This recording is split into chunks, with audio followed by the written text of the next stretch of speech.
L'idée, c'est d'essayer de déconstruire le récit politique dominant, qui est...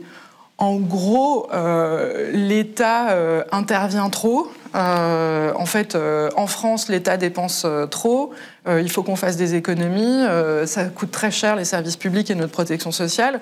Et si on veut être compétitif à l'international, on doit réduire ça. En gros, c'est vraiment une façon d'interpréter le récit économique et politique qu'on a. Et donc là, l'idée, ça a été de collecter des données, souvent inédites, sur 70 ans, pour essayer de documenter la transformation de l'action publique et de l'État, en fait, depuis 70 ans, depuis la sortie de la Seconde Guerre mondiale. Et là où il me semble qu'on déconstruit un récit, c'est qu'il y a un grand malentendu. En fait, effectivement, l'État intervient beaucoup, il intervient même davantage qu'au sortir de la Seconde Guerre mondiale, quand on était en pleine planification, quand on reconstruisait. En revanche, la différence, c'est que ce surcroît d'intervention, il bénéficie davantage aux entreprises, et notamment les plus polluantes, qu'à l'amélioration de notre service public et de notre protection sociale.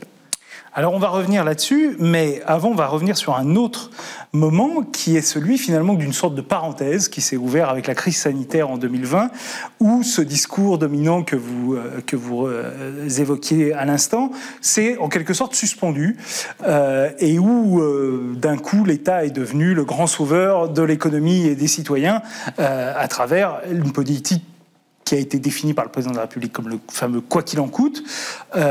Et finalement, depuis ce moment-là, on a une autre branche de ce récit qui se développe avec le retour d'un État actif dans l'économie. Alors, votre livre commence là-dessus, et vous êtes allé voir finalement ce qui avait été fait pendant la crise sanitaire, et les résultats que vous obtenez, et là encore je dois le dire, sont des résultats ou inédits ou peu connus, même si vous utilisez une étude dont on s'est fait l'écho évidemment sur Mediapart, mais néanmoins vous avez vos propres données là-dessus aussi. Et ce que vous découvrez finalement, c'est que c'est un peu toujours la même chose. Oui, alors en effet, c'est le grand retour de l'État.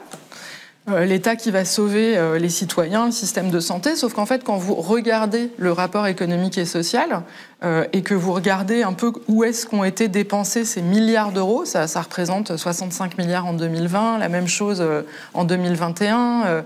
On a le plan d'urgence, le plan de relance.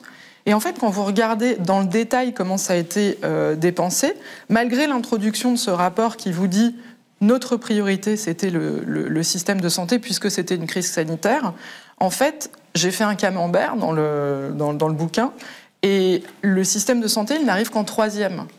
Les deux premières dépenses, c'est de l'activité partielle, certes, donc ça nous a permis à ceux qui ne pouvaient pas télétravailler de continuer à être payés alors qu'ils ne pouvaient pas travailler. Donc ça, à la limite, l'activité partielle, ça bénéficie à tout le monde. Mais la deuxième dépense, c'est quoi ? C'est pas l'hôpital, c'est les entreprises. En fait, vous avez 26 milliards en 2020 qui vont aller vers les entreprises. Et le point, c'est que ça va vers toutes les entreprises.